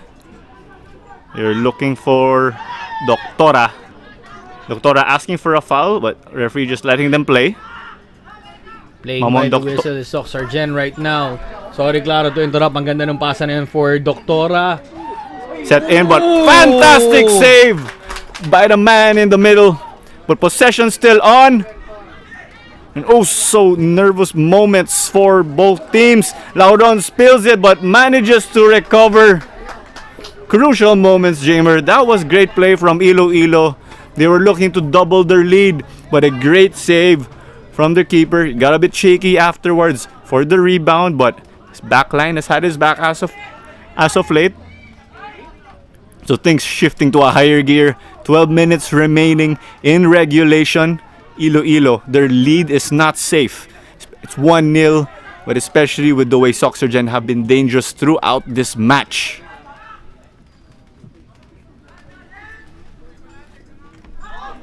Who will secure? So a man is down from Iloilo. Things start to get heat up, Jamer. Nakikita nga natin dito, no, Doctora in the sequence of play, squaring the ball and alert to the possibilities, Lauron. Ang ganda nung pasa ni Doctora to the path of the number 9, Biclar. It was just too direct. Could have opted for a lower ball kasi medyo mataas si Lauron. But again, credit the pass and credit the play. Nakikita natin dito na they know that the lead is not safe. They want to get that insurance goal to make sure that they get the bronze medal out here and they have a set piece to play. And Botavara to take this one. Sabi nga natin, he's a free kick specialist for them. He can take shots from distance. And let's see kung he will go direct. So, shot taken, but off the mark. Again, these guys are out to make amends because they crashed out in the semifinals. But I think the goal kick will have to be retaken as the ball was not placed down in the area, a 6-yard box to be exact. So it's already done here. Some pressure from Iloilo. Beclar's been there also just to add some energy to them on the wing as he subbed off Paul Silao at the halftime mark. So we also have some showers already in the PFF National Training Center in Carmona, Cavite. Wag po kayo magtaka kung medyo inaayos pa po namin yung mga cameraman natin, iniingatan lang din natin dahil medyo umuulan na at kailangan lang din natin mag-ayos. So pagpasensyaan nyo muna ng konti. Ilang minutes lang yan. But we have 10 minutes remaining in this game, Claro, and I think papasok na tayo sa mas matindi at mas exciting na part nitong laro. So nagsiset up lang just to make sure that you get to see the thrilling ending between Western Visayas and SOCSARGEN of Southern Mindanao. So 9 minutes remain in this match. Beclar sending it back. Garrido assessing options, going for the middle. Only find De La Peña. Is this their golden chance to score? But no good for them. Lauron is there again. Kita medyo inis siya na nakalusot si De La Peña. And of course you will kasi ang dami nung time niya doon. He spent like 2 or 3 seconds waiting for that pass, tapos nabigyan siya ng opportunity to take a strike. Good thing that Lauron was alert and punched that away or saved it to make sure na hindi na i-score ulit ang Iloilo dito. They have their chance for a counter-attack though, Claro. SOCSARGEN looking to work their way on the right. Promising combinations. But will Iloilo repel them? But there again, Jamer, they're able to secure, but it's just cleared back. Not enough men for Iloilo to at least get a counter. But they do so here.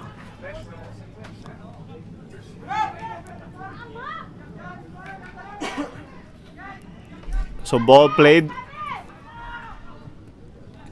Kita natin yung gigil dito, Jamer. Kahit ako nanggigigil na rin dito sa commentary. Crunch time now for both sides. Okay. The bronze medal up for grabs. Orais, the man with the armband, taking the shot from distance. Confidently saved by Gedaya.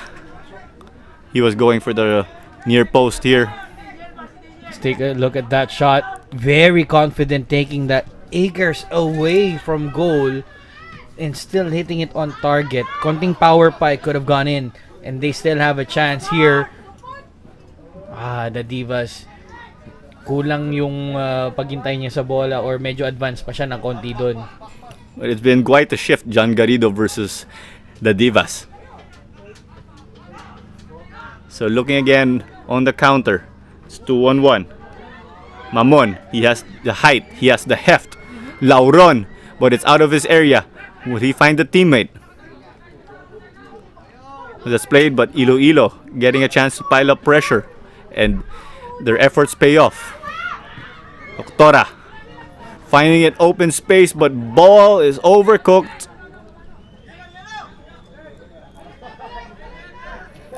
Sayang yung opportunity na yun, Jamer, if you were Iloilo. Beclar was unable to meet that ball that had too much power. Almost for Iloilo to score their second goal of the match and to seal third place sana, kaso naging alert din ang SOCSARGEN doon. So Utay sent that ball to the middle after receiving it from Puyat. The Divas. But we have someone down for SOCSARGEN, Jamer. I'm not so sure if the teammates on the right are aware of it, but they opt to continue the attack.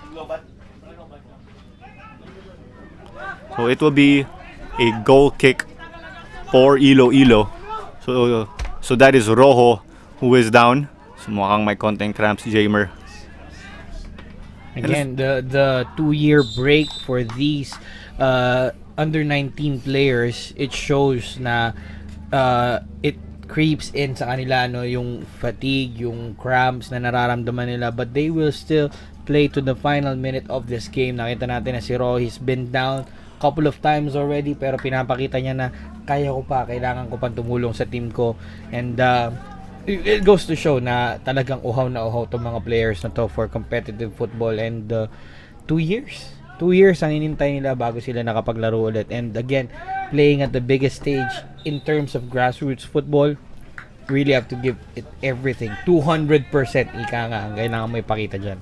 So we have a change right now. James Carl Tuazon will be coming on for Francis Botavara. So that calls it a day for the target man in Botavara. Coach That's Coach Tommy Coach Tommy Escoltero. Escoltero just sacrificing a bit of height in exchange of some pace through the legs of James Tuazon, one of the standout players from CPU na ngayon naglalaro for Iloilo FA in this under-19 battle for third. So that's a different dimension kasi baka nasanay na yung SOCSARGEN dun sa style of play ni Botavara and bigla iba talaga to si Tuazon, so that can just change the complexion of the game. But SOCSARGEN opting to play it on the left. Some lovely control, working their way forward. They are asking for a penalty. Referee said that was not enough for them to deserve that call. I think That was clean as a whistle, if you may say. There was a contact, yes, but Raw is kind of expecting that contact to come in as we look into that replay. Yeah, he was expecting for that contact. Check that. That was number 19, Puyat. He was expecting that contact, so he went down, and the referee said there's no foul. Could have actually get an easy yellow card for simulation there.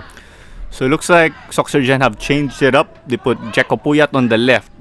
The Divas now in front.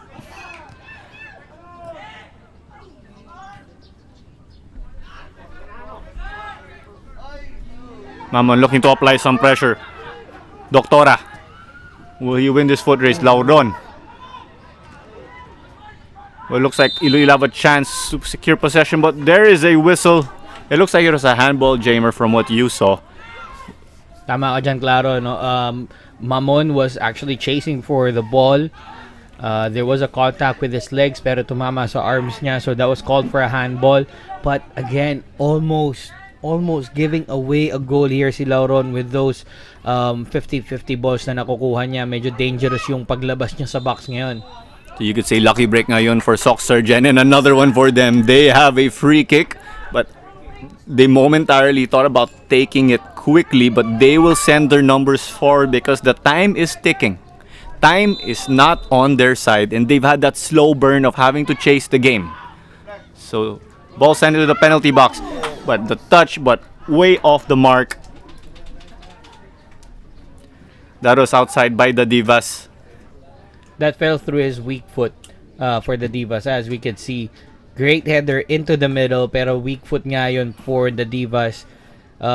He might have waited for it, pero if he had taken another touch, it will be easily cleared. So at least he was able to pull off a shot even with his weak foot. Again, time is not on their side. Right about a minute and a half remaining in regulation for them. Kasi lefty na nga si the Divas, but SOCSARGEN with the ball back into the middle. Now on to the right.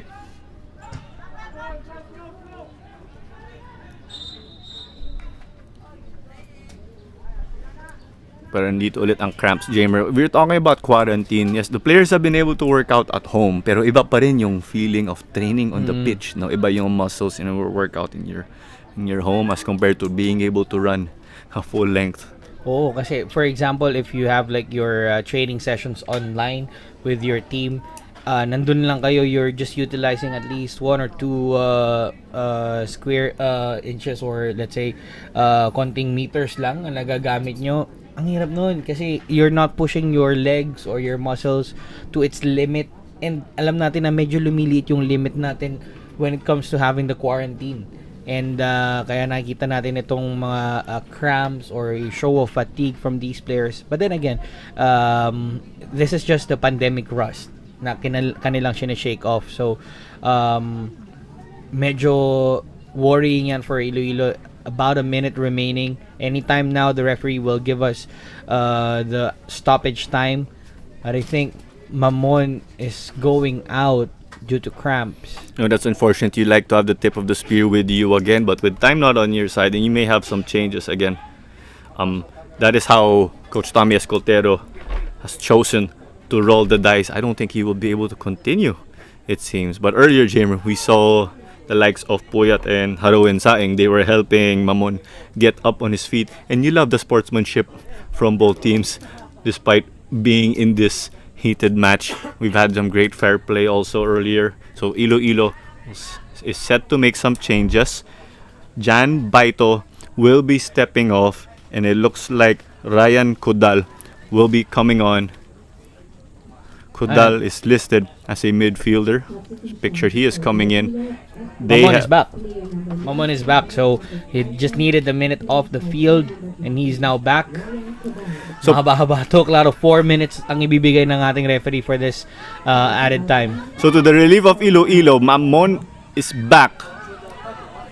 And pressure continuing to be piled up at SOCSARGEN. They have been able to handle it relatively well in this situation.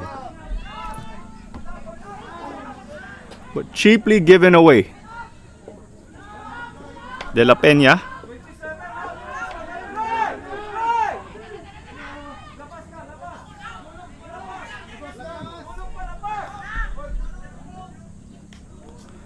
So I think we have another man down, Jamer, is that right? That's why ball is being put out of play. Now we have another man down for this time for SOCSARGEN. That's Utay, ang player na kailangan ng medical attention dito. So maybe we can have another minute just to add to the 4 that we have of added time right now. Most likely it will be extended for another minute for these kind of attentions to be given to our players. It's the second stoppage that we've had already in added time, given that a number of players have been taking falls. So SOCSARGEN will be using another change. RJ Barcelona seems will be checking into the game. We'll need to find out who will be stepping off for him. But 2 minutes for him to make an impact. If I were SOCSARGEN, I'll have to throw everything, kitchen sink included, if they want to get that equalizer and push this to, I think we're gonna go straight to the penalty shootout if this game ends level. Alright, so it looks like we'll be going straight to penalty shootout if necessary. We will have to confirm that for you folks, but I think we're gonna go straight to penalty shootout if it's gonna go that path. So ball was returned, fair play, pero sabi daw dapat may press kaagad. Because SOCSARGEN is chasing the game, but unfortunate for them. A careless mistake, unforced.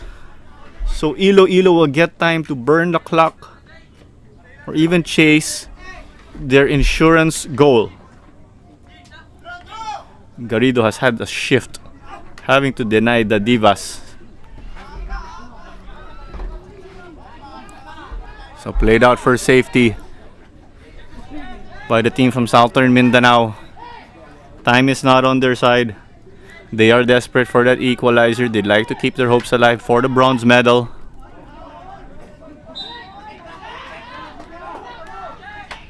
But luckily for them, Jamer, ball will be back with them. They should make use of the breaks of the game here. And they're gonna send this forward. And for all you know, they have a set piece as the ball is making its way close to the panel. But that is the full-time whistle. Iloilo seals the deal. It's 1-0 over SOCSARGEN. And they seal the bronze medal. Again, it is the team from Western Visayas sealing it, defeating their counterparts from Southern Mindanao. What a game, Jamer. And this is just the beginning. We have the finals later on. Let's not forget. Well, Iloilo making amends after losing to NCRFA 1-0. They had their own version of a 1-0 win here against SOCSARGEN. I might have to say goodbye to my colleague right now as he's gonna take on another task. But Clara, it was a pleasure having you in the commentary section. It was a great game. SOCSARGEN gave it everything in this match. Kinulang lang over the last few minutes. Breaks of the game still in favor of Iloilo. They were able to secure the victory and take home bronze bronze medal rather, back to Iloilo. So, saving a little bit of pride for Coach Tommy Escoltero and the rest of his teammates. We will be heading into the awarding ceremonies for the third placers in Iloilo FA. But what a match we had in the battle for third, and we still have one more later at 6:30. It will be the final of the 2022 PFF U19 Boys National Championship Division 1 between NCRFA and NOFA, a virtual rematch of the U15 National Boys Championship, which was held here at the PFF National Training Center 2 years ago. More than half of the squads of NOFA and NCRFA will be playing in the final. Those squads have played as well in the final of the U15 National Boys Championship, and it's gonna be an exciting game that we will be having later on. But going back to the Iloilo and SOCSARGEN game, decent match we had. Here are some of the highlights of the game. Iloilo went for the dagger at the 3rd minute, scoring through Selwyn Mamon. Didn't went past the goal line. That's what SOCSARGEN has thought, but the referee said otherwise and gave the 1-0 lead for Iloilo. SOCSARGEN, pinakita nila na they were down but not out until the final whistle. They gave it their all. It's just that Iloilo has defended so well in order to make sure that they secure 3rd place in the U19 Boys National Championship Division 1.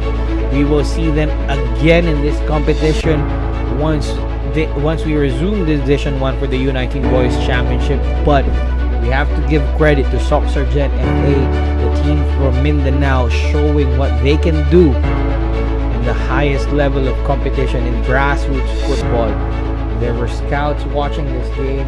Coach Niboy Pedimonte, who will be heading the Philippines Under-19 squad for the AFF U19 Championships.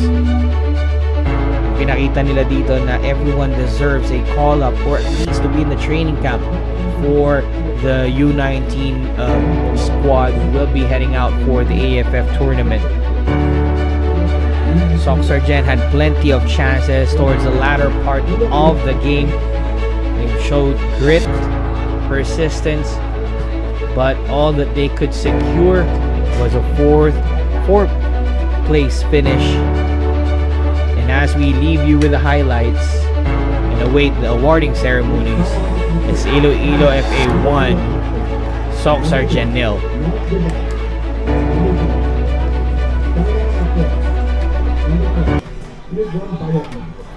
Number 4, Paul Gonzalez. Number 5, Alex Doctor.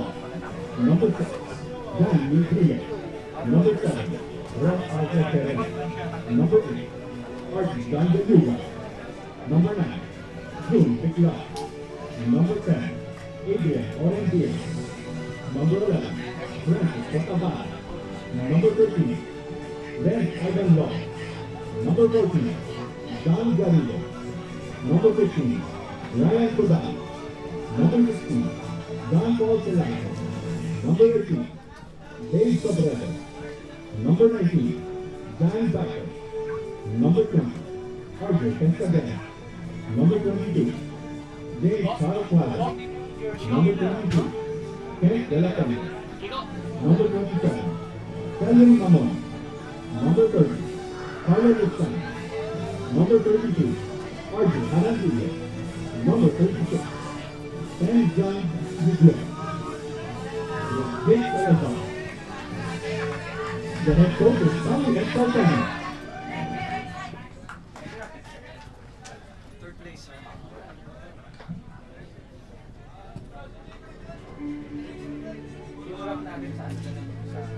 The official, head coach Tommy Escoltero. Assistant coach Ian Aranet. Goalkeeper coach Manuel Salvalosa Jr. Team manager Tony Domingo Oppes Jr.